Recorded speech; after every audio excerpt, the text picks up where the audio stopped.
Hello, everybody. My name is Denise Parker. I am the manager of internships and careers for the National College Resources Foundation. It says start webinar. Got it. Gotta edit that. This is Denise Parker from the National College Resources Foundation. I'm super excited to welcome us to another special event. It is our live in-person on virtual Students of the Move Career Incubator Session Forum, where we're going to be talking about some job opportunities in the technical entertainment world.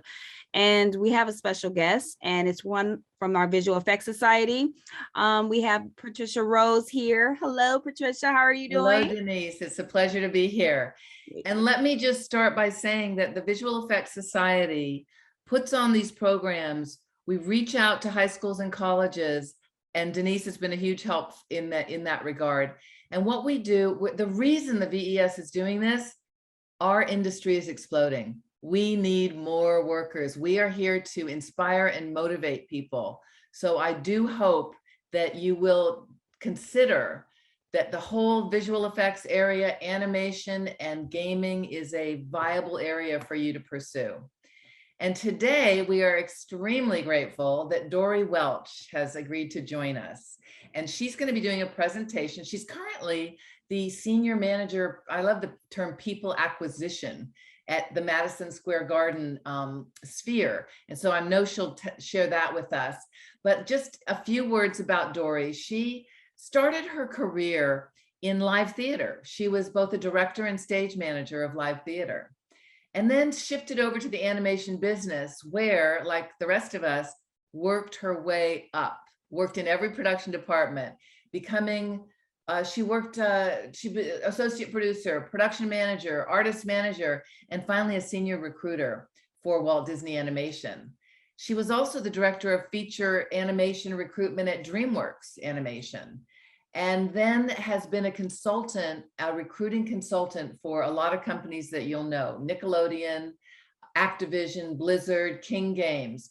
And she's been with Madison Square Garden just since 2021, where she hires people and manages this amazing thing she's going to tell you about. And I'll close by just saying that she is passionate about encouraging and developing new talent, diversity and inclusion, and belonging. She volunteers as a mentor for Rise Up Animation, which you all should look at, and the Lightbox Advisory Board. So Doeri, I hand it over to you and look forward to listening in. Thank you so much. Thanks for having me. I'm sharing my screen. Just let me know, confirm please that you can see it. Yep, okay, great. Awesome. So yeah, I would love to take this opportunity to tell you a little bit about MSG Sphere.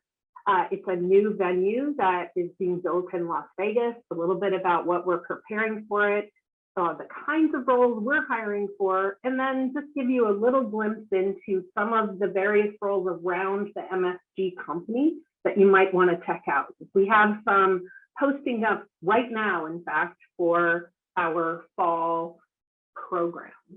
So let's just jump in. Hold on one second while I get my clicker working. Okay, so yes, you're going to get a little overview here, and then we'll leave some time at the end as well for questions. So I work with Sarah Alvarado, who's based out of San Francisco, and the two of us do the bulk of the hiring for MSG Sphere. Well, what is MSG?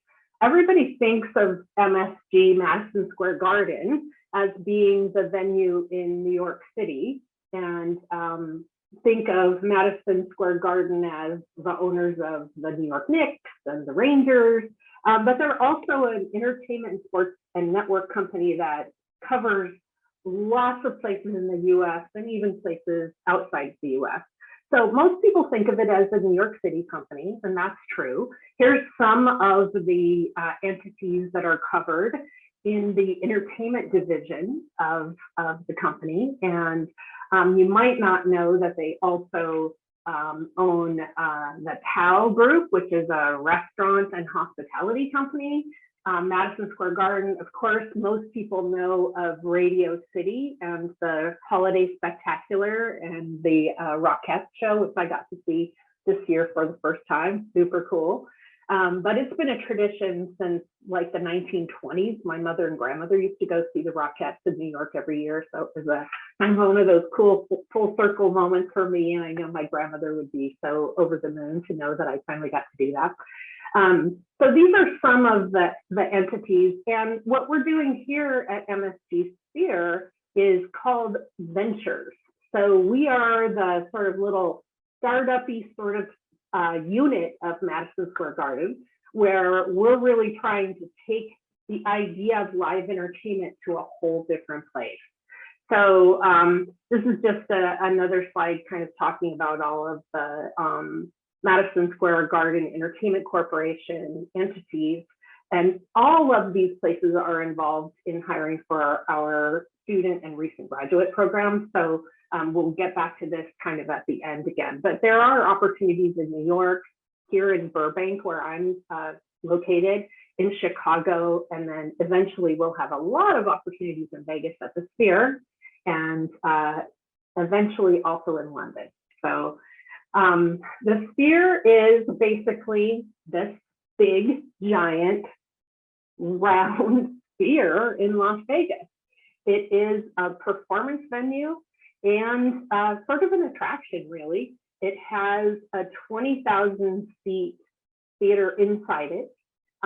You get kind of the idea of the scope of it when you look at those tiny people on the development painting there, to give you just an idea of how large that wraparound LED screen is going to be. The Sphere also has in it clubs, galleries, interactive spaces. It's also going to hook up to the little rail, light rail that they have through Vegas, so it'll be super easy to get there. But anyway, this is just a glimpse. You can see it's right behind the Venetian, and as you're driving through Vegas right now, you can actually see it if you're going north. You can look back right behind the Trump Towers and see the building back there. The outside, as you can see, there's sort of a framework around the outside. That is also going to be covered with an LED screen.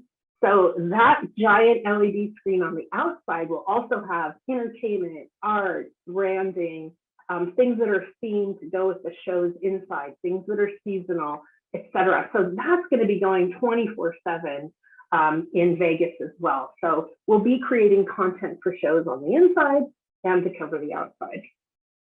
So here's a little bit of information about what we're doing in there.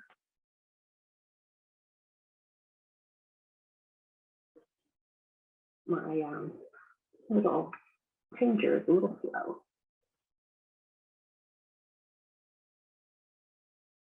You know what? I'm not sure you're getting sound. Are you getting sound on your side, Denise? No, not at all. But when you share your screen, you might need to opt. There's a button that says sound, add sound, or provide sound, like right where you share your screen. I think you might have to click that button when you do the share screen.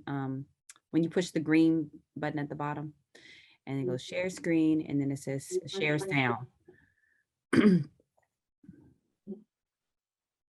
So you might have to come out and come back in with the actual presentation, not you yourself, but just like stop sharing and then stop sharing for a second. Yeah, and see.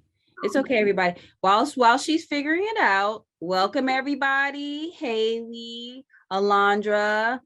I think this is Christian, Crystal, Deanna, Dylan. Welcome, everybody here.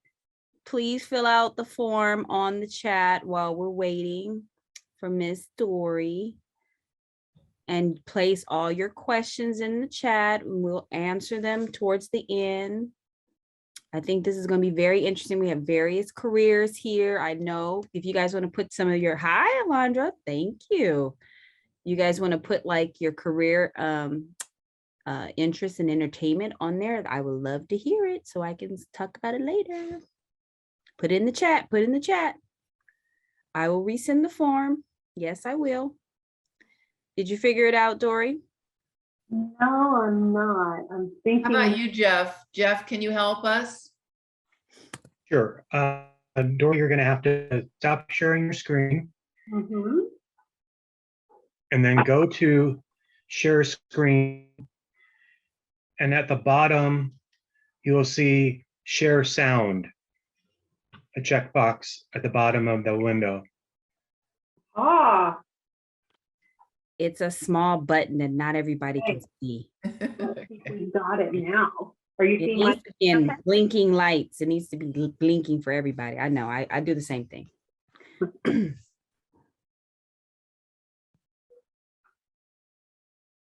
Okay.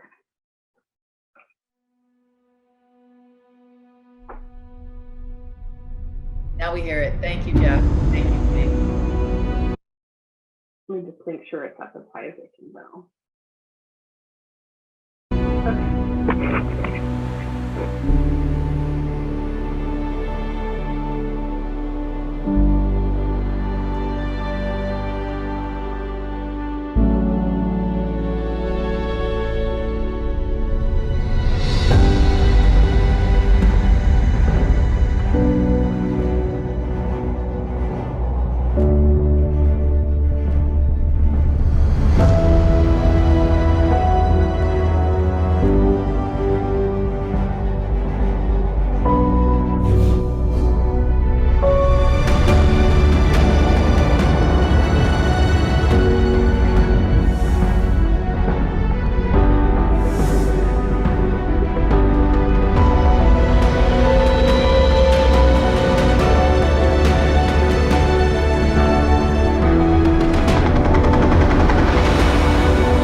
europäische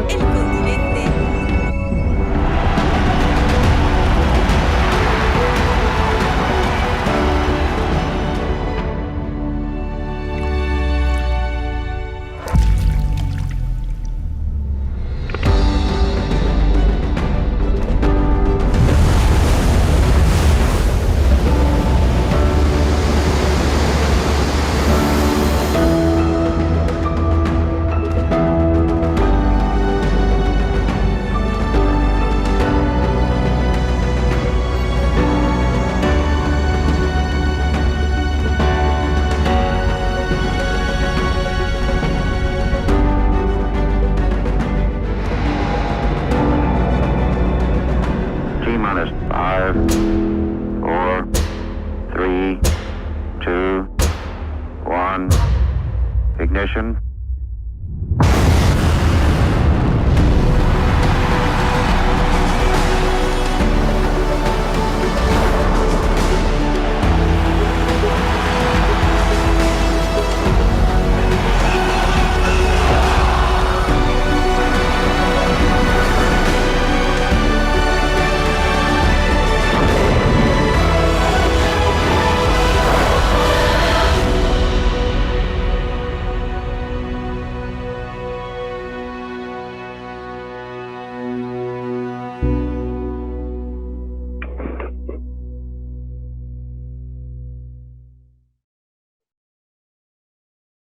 So it's all about immersion, about talking to all of your senses. So the idea is that we'll probably have a lot of different types of entertainment in the sphere, but all of them will try to really give you an experience that touches all of your senses. So some of the kind of numbers, the facts about the space, it'll be the world's largest spherical building.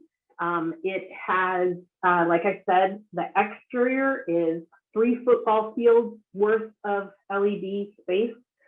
If you drive by the sphere right now, you can see the ongoing construction. They're just putting the skeleton for the exosphere on the outside right now. And then the 20,000 seats on the inside, the 1 bank of seats kind of pulled out so that we can stage experiences in front of the screen as well. And then we'll talk a little bit more about the sound and the other interactivities. So yes, largest programmable exterior will be very visible once it gets going.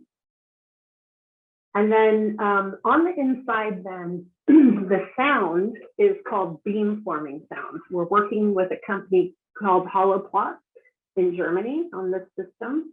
And basically the sound is delivered in a focused beam. So it's totally possible for us to control where the sound lands spatially in the dome. So right now there's a little test going on our sound stage that kind of rocks my world every time I see it. I'm a big concert goer, so I love the idea of, you know, picking a seat that's great for sound that's not too close to the speakers, but not too far away, so I don't get latency with the people I'm watching perform, and that it, you know, you get great sound and not your ears blown out. Well, with this sound system, the sound goes out and the signal goes back to the board and gives them the information that it's being received at the right volume at every space they put it in. So the sound designer or the mixer will have the capability of controlling like all 168 channels or something like that,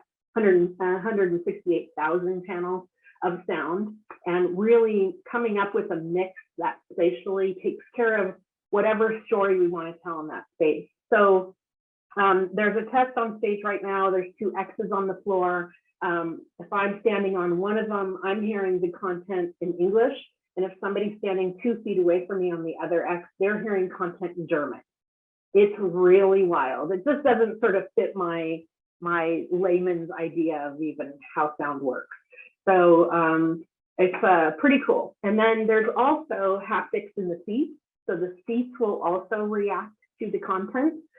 So that's going to be really cool. And then also there will be scent.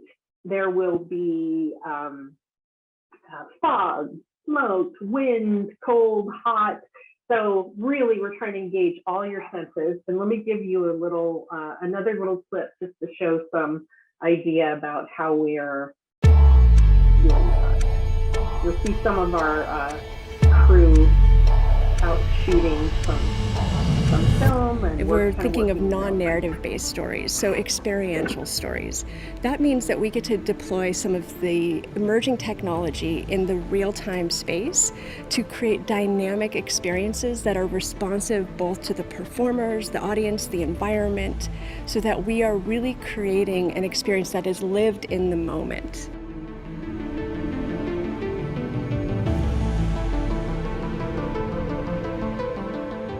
We're all creatives, whether or not we're creatively trying to execute a vision or executing software ways that we can integrate new technologies. What we're doing right now is trying to merge them all cohesively with everyone at Sphere Now.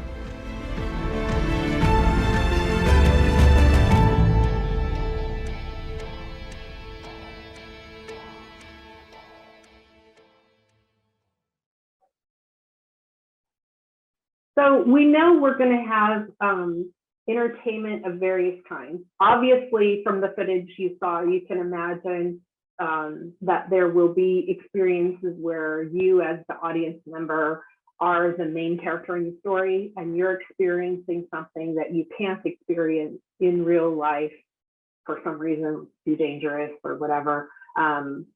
In the Sphere space with all of the experience coming at all of your senses.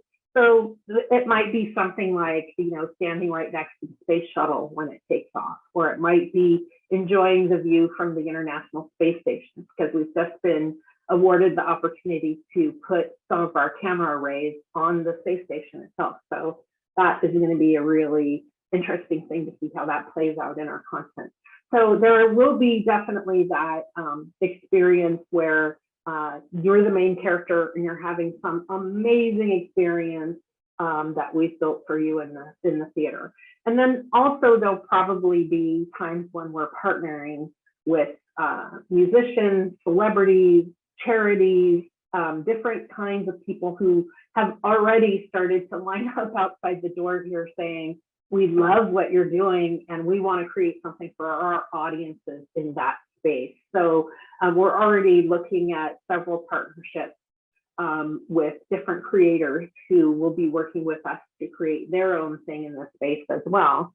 And then, as I mentioned before, Madison Square Garden has a solid footing in sports as well. So they're looking at probably sports and competitions being another angle of entertainment that will be in there. So definitely having something like mixed martial arts or boxing, or definitely immersive video games, interactive video games. So we do have an interactive division embedded with us here in the Burbank studio that are creating games for the Sphere specifically. So that's pretty exciting as well. So I'd say those are kind of the main channels of kind of what genres we think we're going to have in the space. And Burbank will sort of remain the creative and technical hub for making all of that content, partnering with outside partners, and really taking those competition experiences to high heights. I mean, Madison Square Garden is sort of infamous for that anyway. The Knicks and the Rangers put on amazing shows. I just saw some footage of one. They're doing some women's special events for women because it's the National Women's Month. So we're doing some things at those sporting events, and just saw some footage of the one happening for women, and it looks kind of amazing. So we know that Madison Square Garden knows how to do that and knows how to do that well. So that'll probably be part of our entertainment in Vegas too. The Sphere is scheduled to open next year, 2023. So we have several things in development that'll be probably part of that first season. Let me show you a little bit about what's happening right here in Burbank. So we built a facility over by the Burbank Airport that we've been nicknaming Big Dome because we have a little dome on a soundstage here.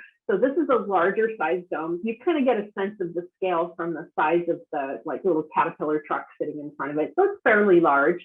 Inside this studio space, there's a 1/4-inch scale model of the LED screen that will be in Vegas. It's enormous. I mean, for me, it really gives me a sense of the scale that's going to be happening in Vegas once we get there.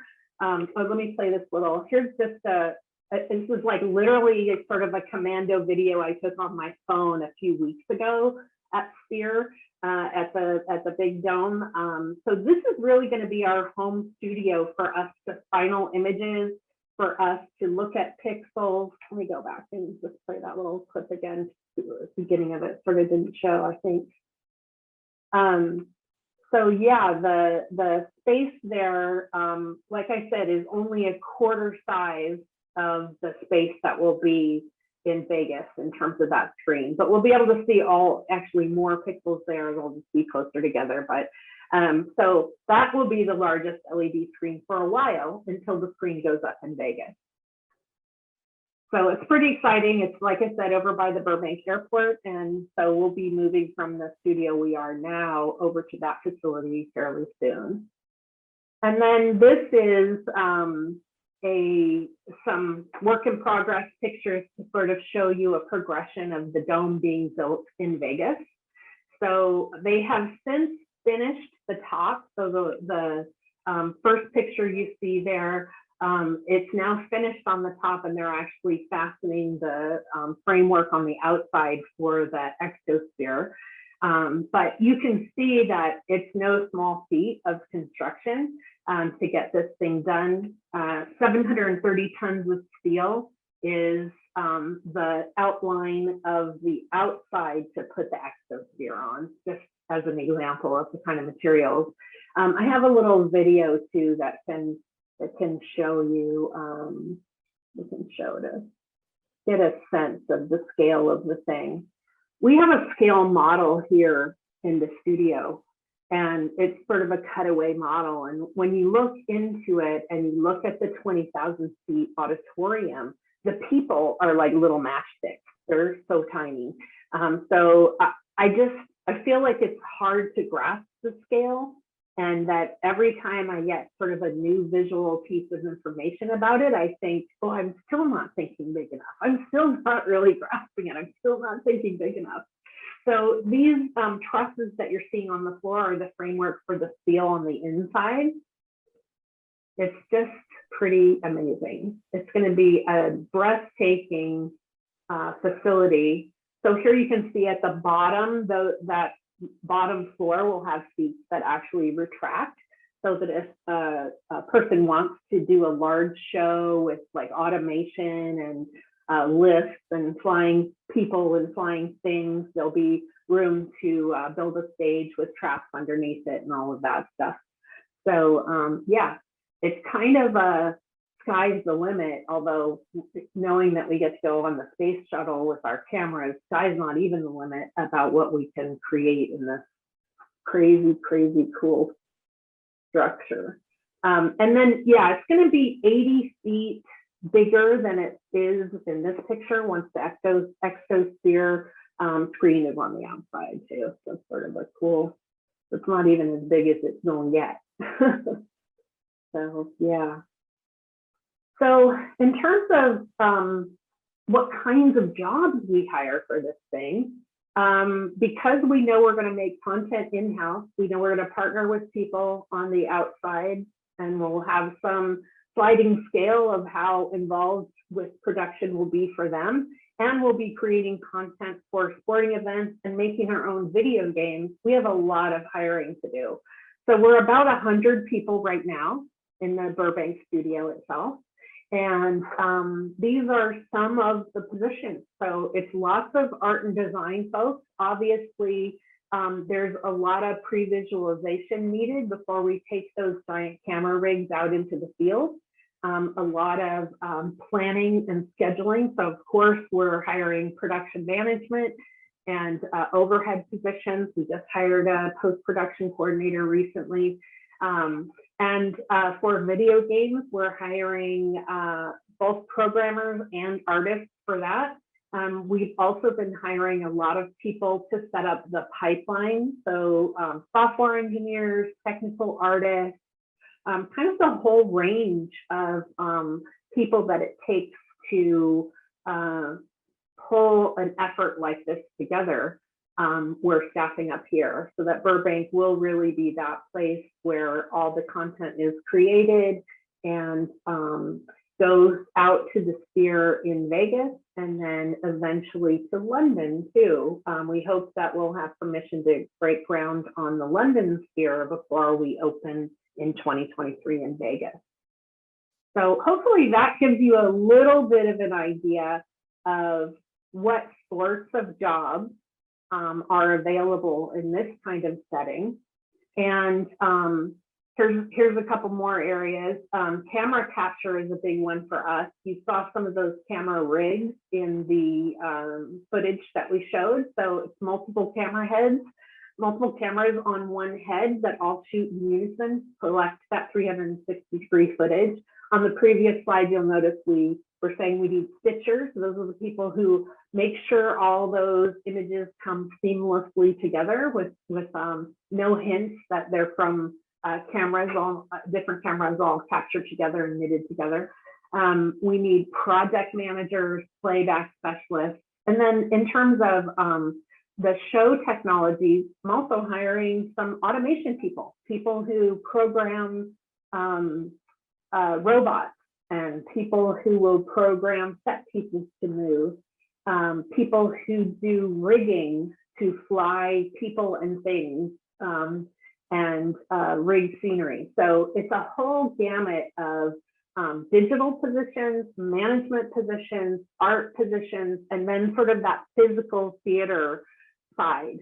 So I love this medium for me because it sort of brings together my early career stuff with being in live theater, so much time in animation and visual effects, and then games, all sort of coming together in this wild Sphere world. So yeah, so these are the kinds of roles. And then just since we're talking about careers, you know, these when you work at a studio, that's sort of a home studio, you're likely to be either coming in as a short-term employee to work on a specific project, or coming into a situation like this where we're setting up a studio to create content ongoing over time for multiple venues. So we're going to have a lot of projects in development at any given time, and a lot of partner projects going. So we'll have multiple teams, and our jobs will be like full-time, regular jobs that you'll be committing to indefinitely, that have benefits, paid time off, 401k matching, stuff like that. So it is all of these jobs have that possibility to land somewhere that has that sort of stability. Or you could play it the freelance direction and say, you know what, I don't want to work for a company that much, or I want to work solely remotely, and potentially just decide you want to take that freelance path. And we have both of those kinds of jobs at our studio. So I think that's just something that I want to mention as we're talking about careers, and hopefully you can ask me some questions around that if you have any. Dory, that was so incredible. I want to work for you. How many people are you going to be in 2023? By 2023, we're thinking that we'll probably hire at least 50 more people for the studio, maybe more. We're waiting for our next budget to come in. And we're setting up a second camera crew so we can be shooting in the field more often. Let me show you one more little video.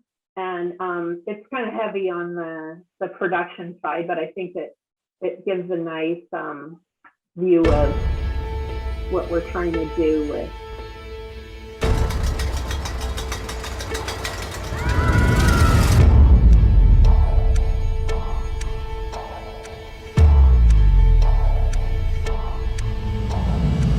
We have a data specialist who is the best at storing super high levels of data and transferring it at high rates. We have an imaging expert who works on optics and understands imaging and color quality. People who've built cameras and have built FPGAs and understand how cameras go together. So there's a whole range of folks that is like the A-list, best in the business. What we are doing, the technologies that we are pushing, the specifications that we're working towards, you literally cannot find anything bigger. You can't find anything more challenging. It's the biggest show on earth in every possible way.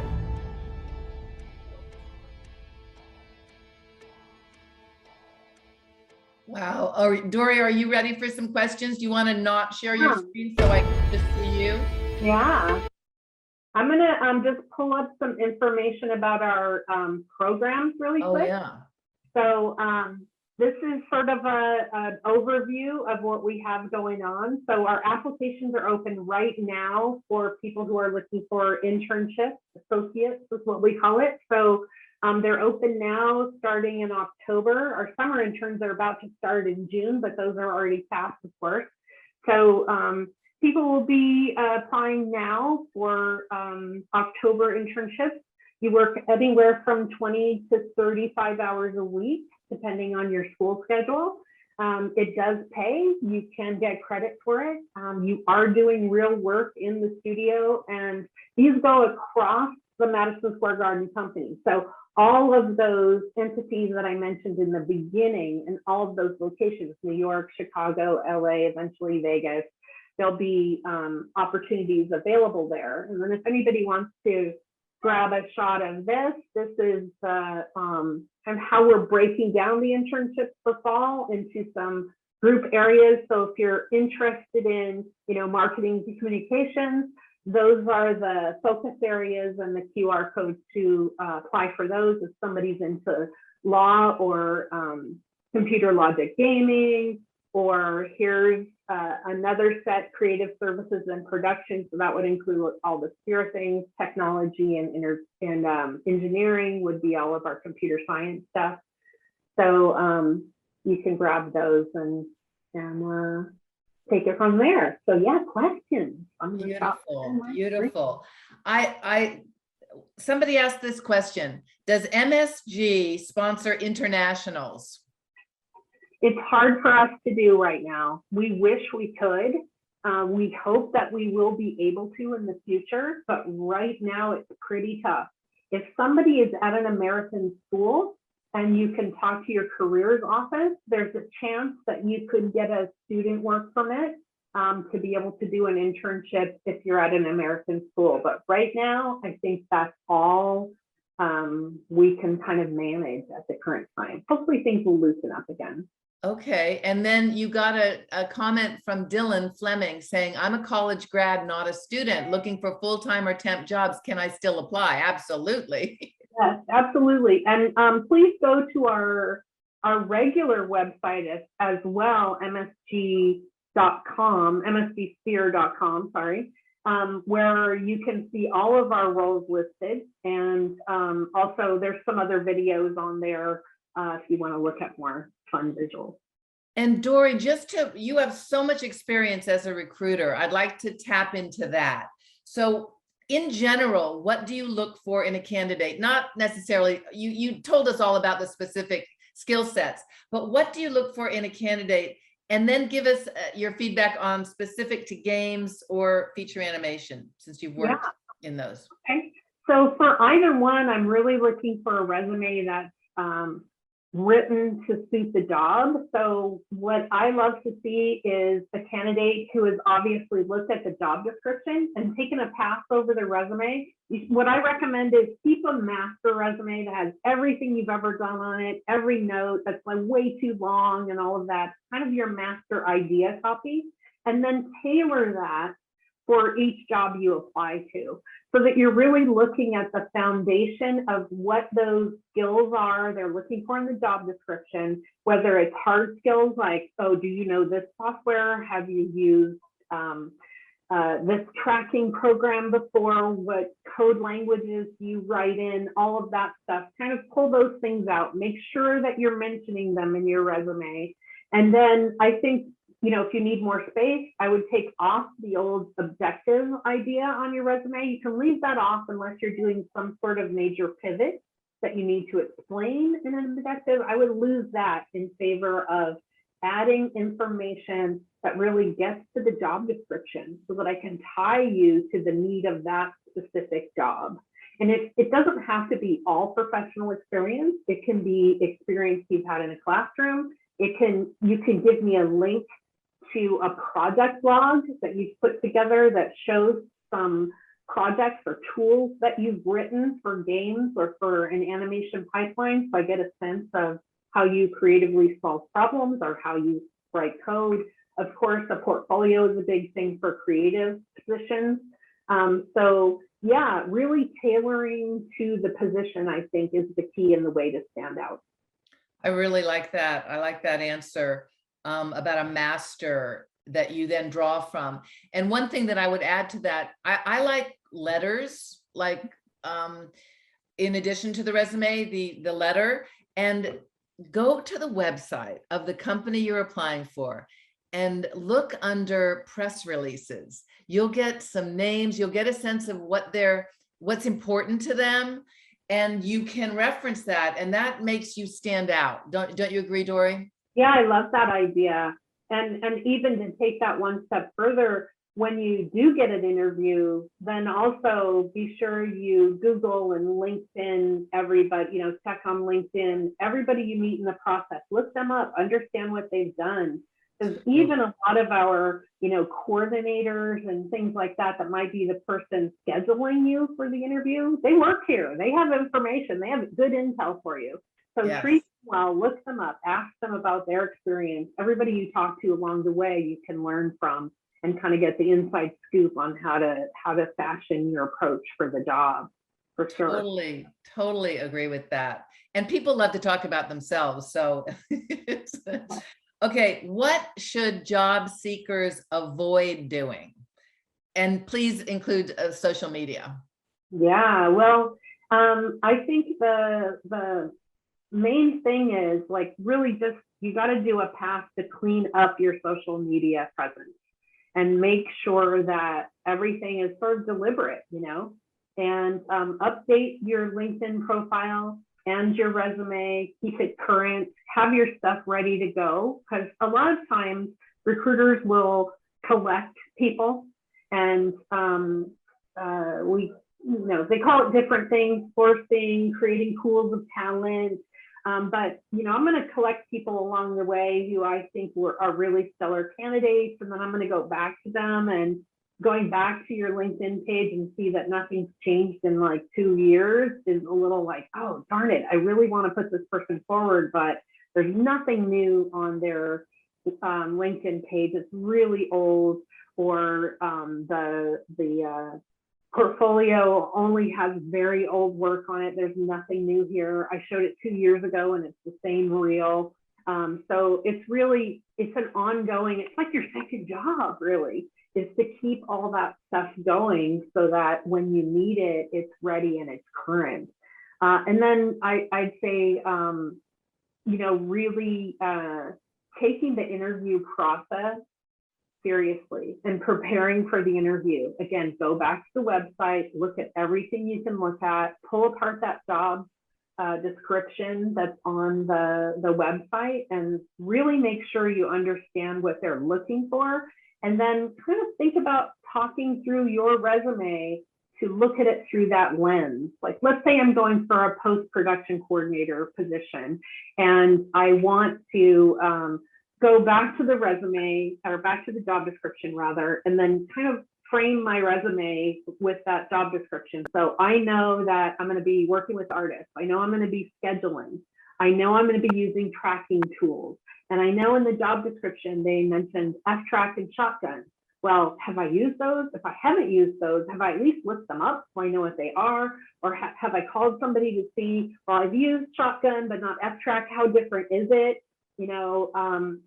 So really do your homework and be ready to talk about your past experience in ways that relate to the job you're applying for. Think about some fun stories, because you're going to be asked a lot of behavioral-based questions, right? Those are the questions are going to be things like, tell me about a time when you had to work with multiple editorial teams on a deadline and both projects thought they were the most important one. How did you bring them both to a satisfying finish? Or tell me about a time when you proposed a solution to a problem and it wasn't adopted by the group. What did you have to do to recover from that, or evangelize a different idea? Or, so you're always going to be sort of looking for stories from your past that you can tell that set you up as a great candidate for the challenges they're mentioning in the job description. I love it. One other thing that I usually like to recommend, I don't like it when people come in and just say, I want to be a director, and they've done nothing. I like to see people who have worked on others' movies and others' shows and other projects. And that shows me that, oh, they're serious about this. They're not just, fantasizing. They're actually they're learning what they want to be on a set. Oh, I'm really good script supervisor. That's what I should do. And so they can pitch themselves on that way. So I really encourage young people to work on each other's movies. Yeah, definitely. I think that's a great idea. You never know what you're going to step into that suddenly feel like the right shoes for you. You don't. I mean, if somebody had told me that I would be a recruiter, I would never have believed it. Never, ever. I want to make films. At first I wanted to make plays. And then when I got into theater and discovered, oh gosh, the audience is pretty small. Only a few thousand people see every production I do. I really like what Disney's doing. They get millions of people to see their projects. And I love stuff for families and young audiences. So I think I want to go over there now. First of all, I wouldn't have believed that either, because I wasn't an animation person, but that kind of openness to keep searching and being curious about what all the roles do, I think is a really great place to be when you're starting out. There's roles that I didn't even know about, but I still find out about. But I think like, oh, wow, that sounds pretty cool. I wish I had, sort of heard about that sooner. Maybe it's not too late for me to become a, camera capture person out there in the woods with those giant camera rigs. So that's pretty cool.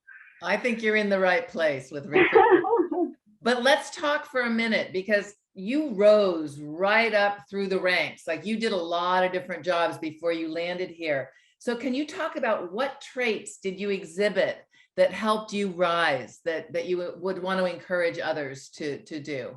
Yeah, well, I think being flexible and curious, and I think I've always approached things with, you know, being in the entertainment industry is hardly ever easy, right? It takes so much commitment, so many hours. It's kind of a crazy business. So that idea that you really want it, you know, that you really want to do this, and that you're willing to just jump in with both feet, always do your best work, always be the best person you can be in any job you're doing. And most likely you're going to end up working for somebody that you're supervising along the way. They're going to end up being the boss, and you're going to end up being the employee at some point in your career too. So taking really good care of your relationships, especially in this industry, it's pretty small, you know.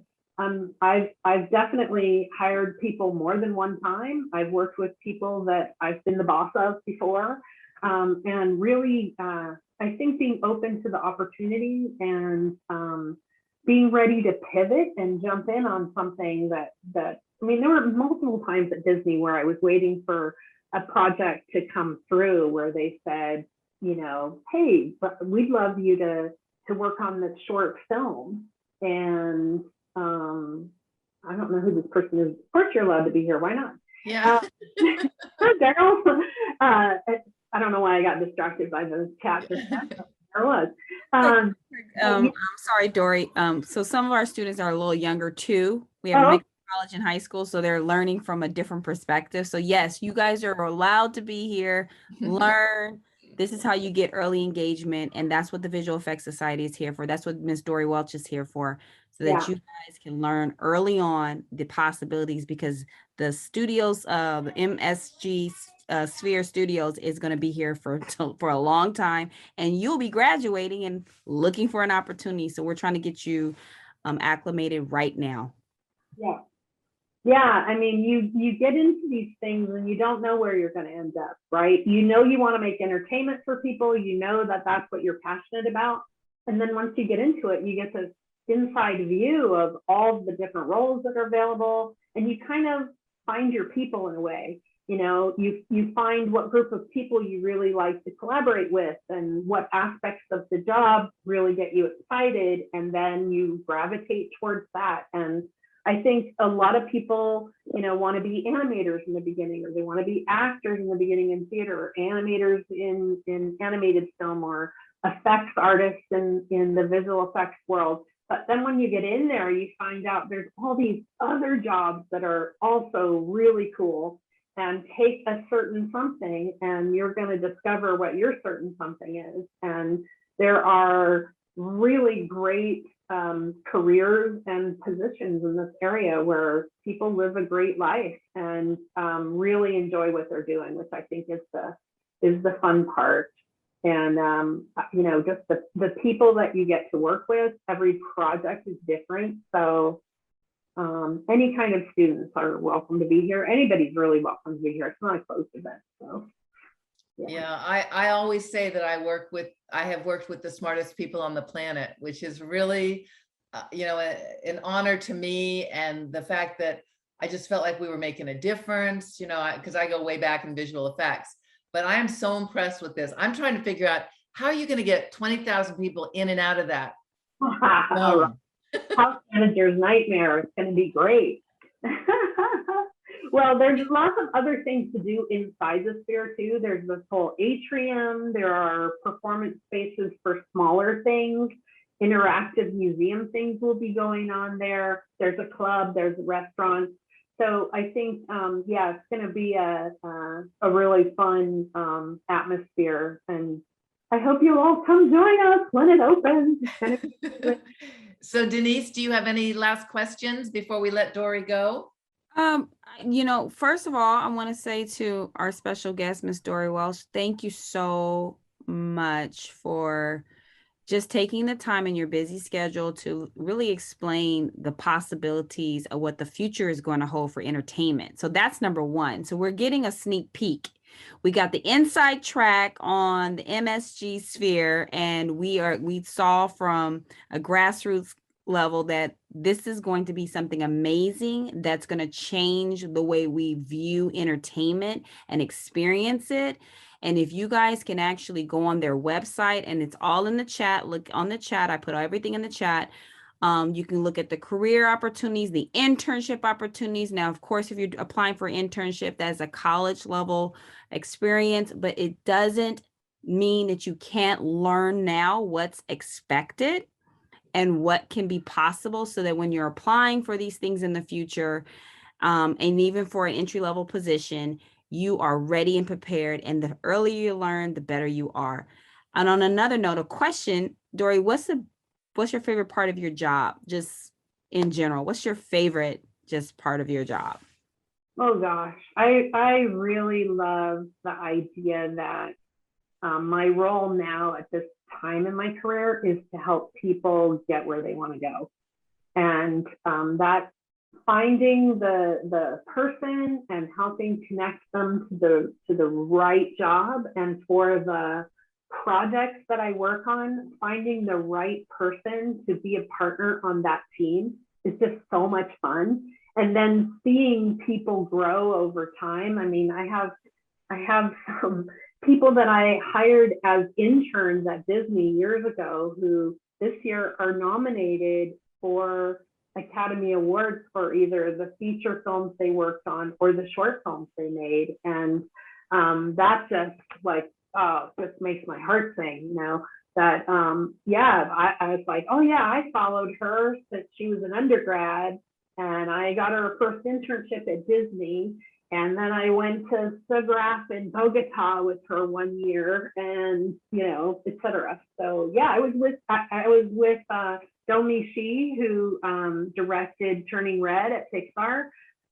We did a thing like this in Bogota, Colombia 1 year for portfolio reviews and stuff like that for people who wanted to get in the animation industry. And now she's nominated for an Academy Award for directing the best animated film. It's like, oh man, that's just so awesome to see people do that, and that's available. Everybody you can do that. Everybody can do that. You just have to put it out there. I see in the chat that Doeri has invited everybody to connect with her on LinkedIn. And there were a few specific questions about types of jobs and are you looking? Go to their website and look. Can you go back to that page real quick where it had those just real quick, those QR codes with the description? Those are 2 pages, so they can print, they can copy the screen. Yeah.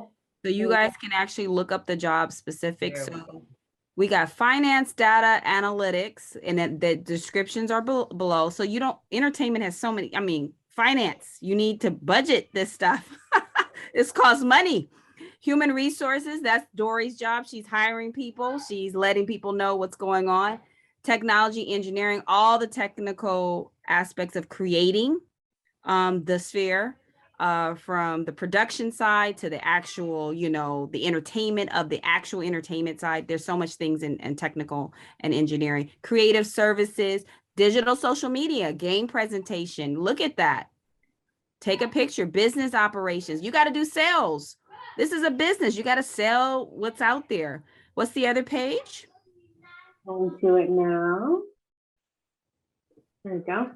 Accounting. There, you know, we got to make sure everything stays in line in order with the finances. Counter logic gaming. What is that more like? I never heard that term.